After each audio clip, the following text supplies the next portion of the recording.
Hello and welcome to Timm's BMW Repairs and Information. Well, this episode's all about magic reset. Yes, there's never been so much tripe talked about anything on the forums apart from magic reset. Yeah, it's the crossing wires together, it's standing on one leg facing north and waiting for the crows to come home, and then you can put a leg down, put the negative lead back on, and your car's going to run so much better.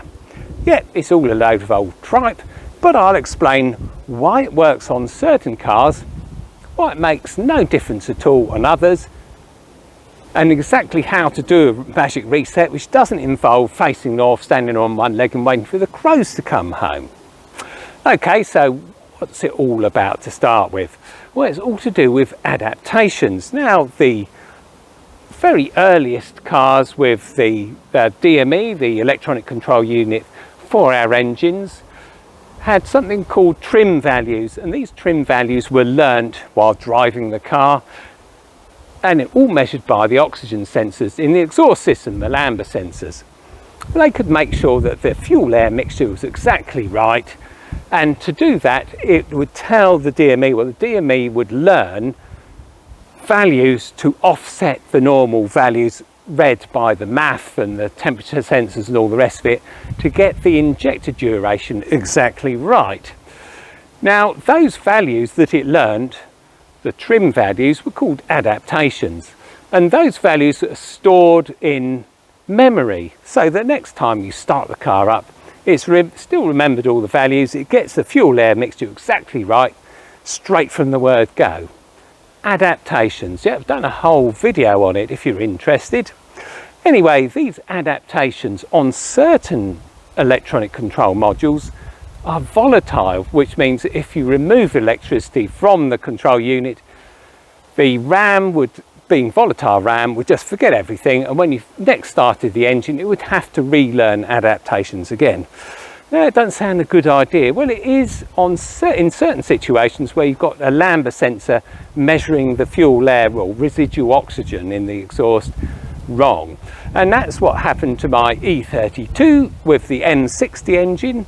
I had a hole in the exhaust just in front of a lambda sensor, and it would get the measurement wrong, and it would keep increasing adaptations to a point where the engine would stop running properly. Now, in those circumstances, a magic reset would fix it and it would start running again perfectly. I had to do that every 100 miles with my old E32. It got a bit ridiculous, but fortunately on the E32, of course, the battery is underneath the rear seat and the negatives joined just behind a little plastic cover on the face of the rear seat. And instead of having a normal nut, I put a wing nut on it so I could just disconnect it, reconnect it, do the wing nut back up again. I'd be back off again for another 100 miles. Got so adept at it I could do it in less than a minute, including stopping the car, doing the work, getting back on and getting back on the road again. So let's dispel some of the myths to start with. Where did this face north, the join wires together and all the rest of it come from? Well, let's make absolutely clear first of all that the DMEs can't remember much after about 10 seconds of disconnection. We've got a 12 volt supply to them, which is hot all times. Regulates that with a little switch mode regulator down to 5 volts. All the electronics run off the 5 volts. If you disconnect the 12 volts, the 5 volt collapses very quickly. The volatile RAM forgets it all. You can reconnect and up we go again. Now, it takes 10 seconds at the very most for this to happen. So where did this half an hour come from and crossing wires come from? Well, it's just a load of old tripe basically. It's something that's been repeated down the years for absolutely no reason at all. But I can tell you where the myths came from. And that's one module which does store power for a reasonable amount of time, which is the SRS module, the supplementary restraint system module for the airbags. Now, the reason that it can store electricity is that if you're in an accident which disables the 12 volt supply, it's still got to deploy airbags without its 12 volt supply, and for that reason it's got a big capacitor in there. All hail mighty capacitor! All hail mighty capacitor! All hail mighty capacitor! and it can deploy the airbags probably up to about 30 seconds after you've hit a wall without any 12-volt supply working. Now that's where I should think the myths came from, because they do need a bit of time. DME and the EGS, 10 seconds, that's your lot. Don't need to join wires together, there's no electricity in the wires. It's another old wives' tale, I'm afraid. And the next time you see someone on a forum say, yeah, you've got to join wires together, you've got to face north on one leg, wait for the crows to come back home again, just tell them, no, it's a load of old rubbish, mate. Takes 10 seconds, 30 seconds to be on the safe side, and everything's a good one. Right, so, okay, which cars did this matter to? Well, the E31, E32, probably the E36, but definitely the E38 and the E39, with either the M30, M60 V8 or the M70 V12 engines. Now they had early Bosch electronics, Motorola chipset, and they had volatile RAM. When you get to the M62 engine or the M62 TUB, M73 engine, the E31 and the E38, non-volatile RAM, you can disconnect the battery for as long as you like. Adaptations are going to stay there until you clear them with diagnostics such as IMPA or with Kali or something like that. That's the only way you get rid of adaptations on those cars.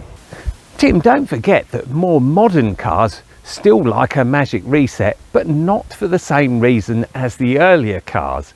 For instance, the E38 from 1998 to 99 with the Mark II sat-nav and RDS radio, they had problems with iBus messages that just got too numerous and clogged up the whole system. And the only way you could get your radio to change stations or the sat-nav to work was to disconnect the battery for 30 seconds. Exactly the same as a magic reset, but not the magic reset you're talking about. Okay, so how do you perform a magic reset? Well, it's very simple. On the E32, you just have to disconnect the battery negative lead for 30 seconds. And of course, the battery negative lead is on the face of the rear seat. A little plastic cover, you pop that off. You'll see a nut in there, undo the nut, pull the lead away from the metalwork for 30 seconds, stick it back on, do the nut back up, put the plastic cover back on. Easy.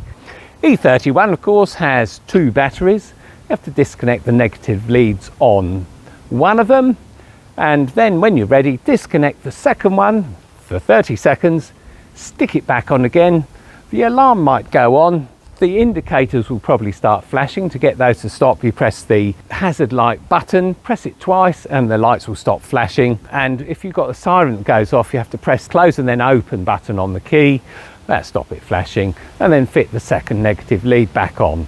Fitting the other negative lead makes no difference at all. As long as you've got one battery connected, then the whole system's live. On the E38, you've got a single battery, so just disconnect the negative terminal, 30 seconds, stick it back on again, do it back up, magic reset, all done. But as I said, only if you've got an M60 engine, don't bother with the M62, makes absolutely no difference at all. E39 is just the same.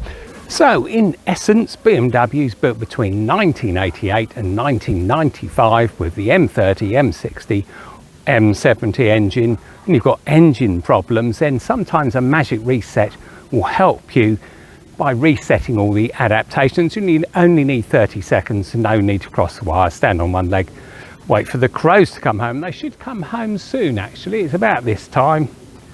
8:30, they usually start heading home, but I haven't seen any so far.